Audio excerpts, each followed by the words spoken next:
Yesus yang tersalib itu sudah bangkit. Warta Paskah dari ruang senaga. Saudara-saudara murid-murid Yesus yang dikasihi, teks Injil Yohanes 20 ayat 19 sampai 29 yang baru kita baca adalah salah satu nas terindah tentang misteri Paskah karena dua alasan. Pertama, misteri Paskah Agung terdiri dari 3 momen penting, yaitu kebangkitan, kenaikan ke surga, dan pencurahan Roh Kudus. 3 momen itu dimampakkan oleh Injil Yohanes dalam perikop yang kita baca tadi. Alasan kedua, teks Injil ini mengisahkan 3 hadiah Paskah yang diberikan Yesus kepada murid-muridnya, juga kepada kita hari ini.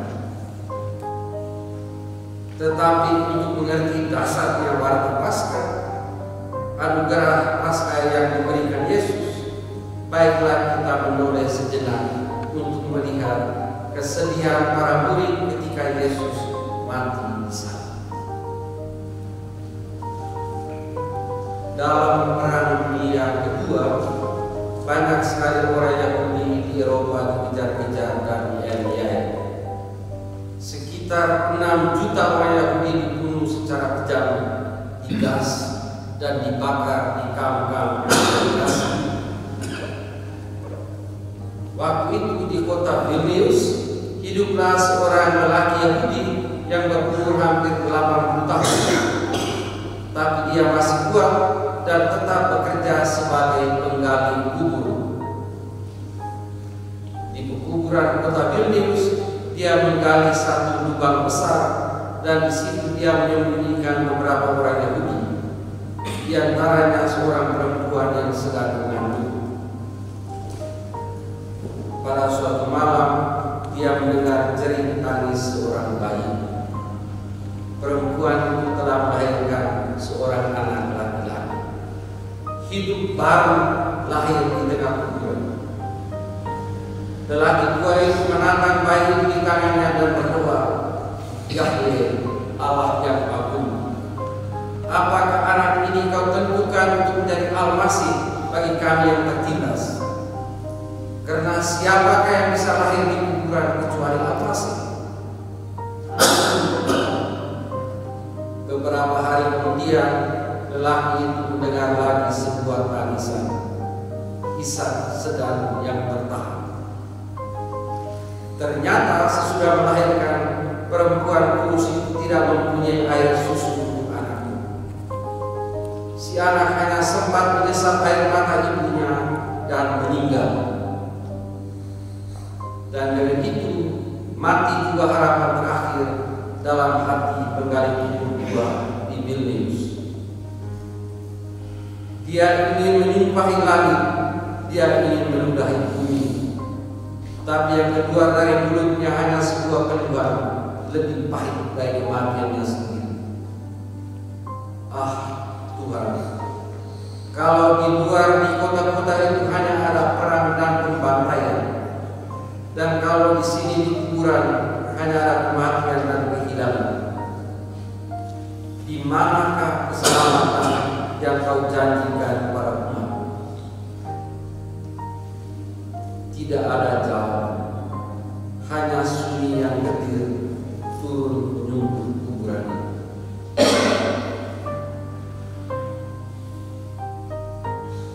Saudara-saudara, kesedihan yang dialami lelaki Yahudi itu adalah juga kesedihan dan kegelapan iman yang dialami para murid Yesus pada hari Jumat. Mereka telah meninggalkan segala-galanya dan mengikuti Yesus. Mereka menggantungkan cita-cita dan harapan masa depan pada tokoh yang satu. Maka mereka tidak bisa mengerti bagaimana semua itu bisa hancur dalam tempo satu hari saja. Bagaimana sang guru rabi yang berkuasa itu bisa dikhianati untuk 30 keping perak, disiksa lalu digantung mati sebagai penjahat pada sana. Tetapi pada hari Minggu pagi mereka dikejutkan oleh berita perempuan-perempuan yang mengatakan bahwa Yesus bangkit. Kabar itu melampaui semua yang bisa mereka pikirkan dan harapkan. Maka mereka tidak percaya. Lalu malamnya, masih dalam suasana takut dan bingung, mereka berkumpul dalam ruang tertutup dengan pintu-pintu terkunci. Tiba-tiba Yesus hadir di tengah mereka dan berkata, "Damai sejahtera bagi kamu." Yesus menunjukkan bekas luka pada tangan, kaki, dan lambung. Luka-luka itu menunjukkan harga sebuah manusia, itulah meterai penyelamat. Dengan ini Yesus mengingatkan kita bahwa Dia yang menang adalah Dia yang pernah dikalahkan, bahwa Dia yang bangkit adalah Dia yang pernah dipatahkan sampai redam pada salib. Tak ada kebangkitan tanpa salib, tak ada kemenangan tanpa penderitaan.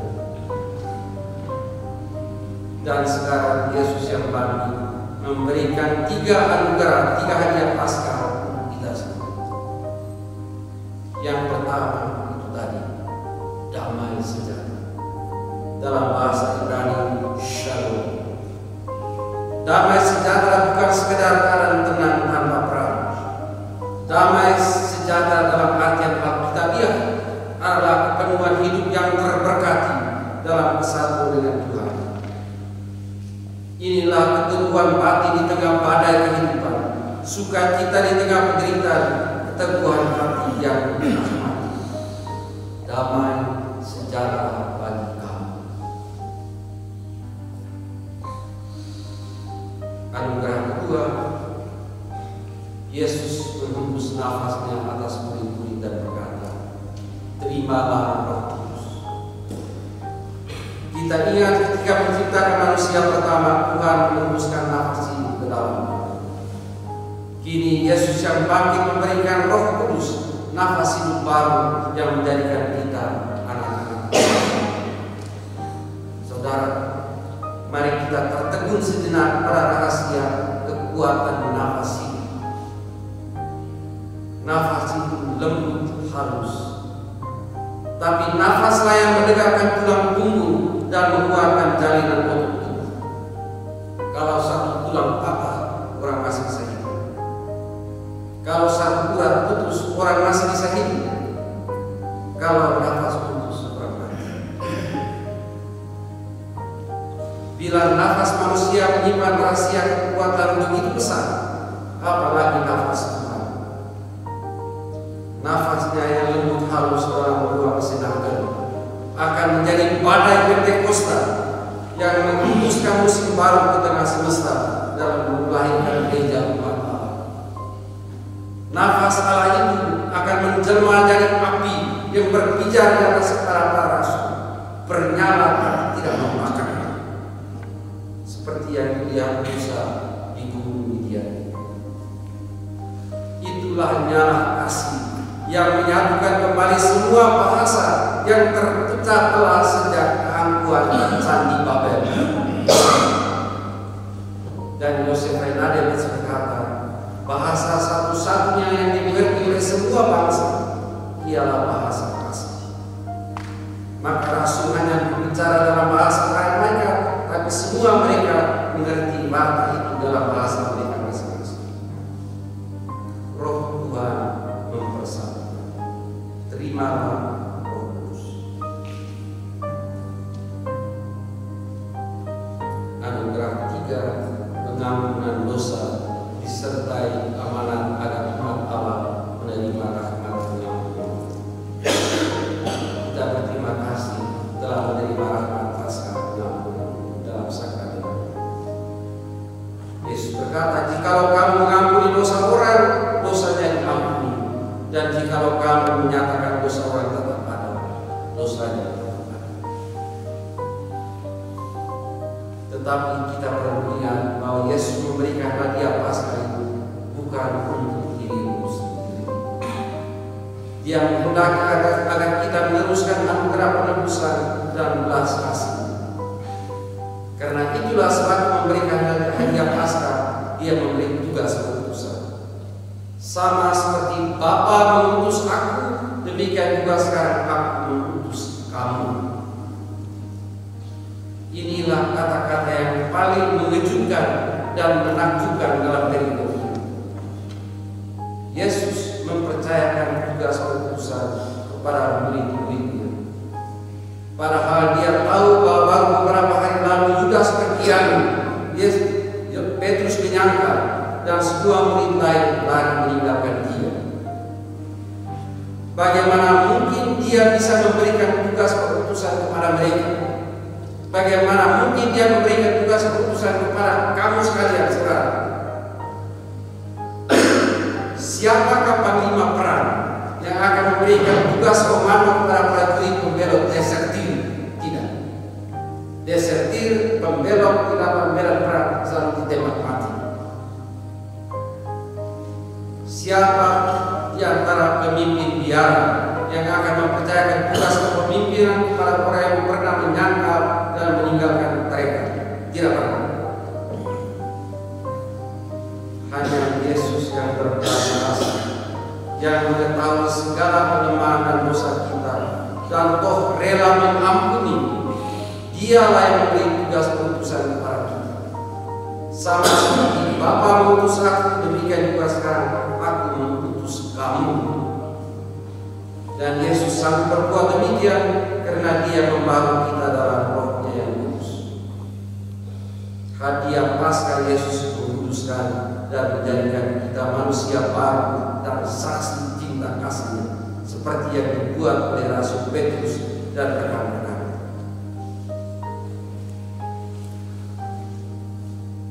Nah sekarang marilah kita bersama-sama merenungkan perubahan radikal, transformasi rohani yang dialami Thomas. Thomas tidak hadir ketika Yesus menampakkan diri pertama kali. Waktu para murid menceritakan hal itu, dia sama sekali tidak percaya. Dia anggap hanya khayalan palsu, halusinasi dari para murid yang ketakutan. Sebelum aku melihat bekas paku pada tangannya, dan sebelum aku mencucukkan jari ke dalam bekas paku itu dan mencucukkan tangan ke dalam lambung, sekali-kali aku tidak percaya. Dan Yesus datang lagi menampakkan diri para murid yang tidak percaya. Kita ingat dalam Matius bab 12, ketika orang Farisi minta tanda dari langit, Yesus marah dan berkata, angkatan jahat dan tidak setia ini meminta sebuah tanda, tapi pada mereka tidak akan diberikan tanda selain tanda Nabi Yunus. Sebaliknya, ketika Thomas tidak percaya, Yesus memberi tanda kehadiran. Mengapa demikian? Karena kebimbangan Thomas adalah kebimbangan bona fide, kebimbangan dengan dia baik, kebimbangan karena dia mencintai Tuhan dan gurunya. Sedangkan kebimbangan orang Farisi adalah kebimbangan dia jahat, kebimbangan orang yang tegar hati dan ingin menjebak Yesus. Thomas adalah murid yang mencintai gurunya. Kita ingat dalam perjalanan terakhir ke Yerusalem, ketika semua murid ketakutan, Thomas berkata, mari kita pergi juga dan mati bersama-sama dengan dia. Maka Thomas merasa sangat malu dan sedih bahwa dia dengan semua kawannya lari cerai-berai meninggalkan Yesus sendirian di salib. Sekarang murid-murid lain berkata bahwa Yesus mati, dan dia tidak percaya. Thomas pikir ini hanya khayalan, halusinasi begitu di ruang senator yang itu. Dari semua murid, hanya Thomas sendiri yang berani keluar dari senator tempat itu.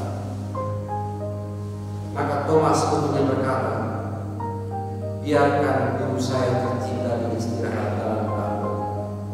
Jangan menyukai riwayatnya dengan cerita bohong khayalan kamu. Sebelum aku melihat bekas paku pada tangannya dan sebelum aku mencucuk memasukkan jari ke dalam bekas batu itu dan memasukkan tangan ke dalam lambungnya. Sekali-kali aku tidak percaya.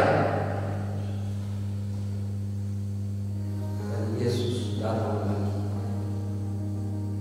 Dan untuk ketiga kalinya dia berkata, Shalom, damai sejahtera bagi kamu. Lalu kepada Thomas, taruhlah jari di sini dan di hati kamu. Ulurkanlah tanganmu dan cucukkanlah ke dalam lambungmu, dan jangan engkau tidak percaya melainkan percaya. Thomas sujud dan menjawab, Tuhan dan Allah. Inilah puncak pengakuan iman menurut Injil Yohanes. Seorang murid yang pernah bimbang sekarang mengucapkan puncak pengakuan iman, Tuhan dan Allah. Dalam dua kata ini terkandung seluruh cerita permohonan ampunan belas kasihan, pengakuan iman dan sembah bakti, pernyataan kasih dan penyerahan diri, Tuhan dan Allah. Karena engkau melihat aku, hai Thomas, maka engkau percaya. Berbahagialah yang tidak melihat namun percaya. Tapi Thomas tidak berpaling lagi. Dengan berani dia mewartakan kabar gembira kebangkitan Kristus sampai dia mati sebagai martir di India. Inilah tanda bakti dia kepada Kristus. Bukti bakti pengakuan iman Tuhan dan Allah. Saudara sekalian, murid-murid Yesus yang terkasih, di saat rahmat dalam keheningan Allah, kita sudah menerima 3 hadiah Paskah yang melimpah. Marilah kita pergi dengan gembira sekali meneruskan rahmat Paskah itu para umat yang kami layani sebagai bukti bakti kita mengikuti Yesus. Tuhan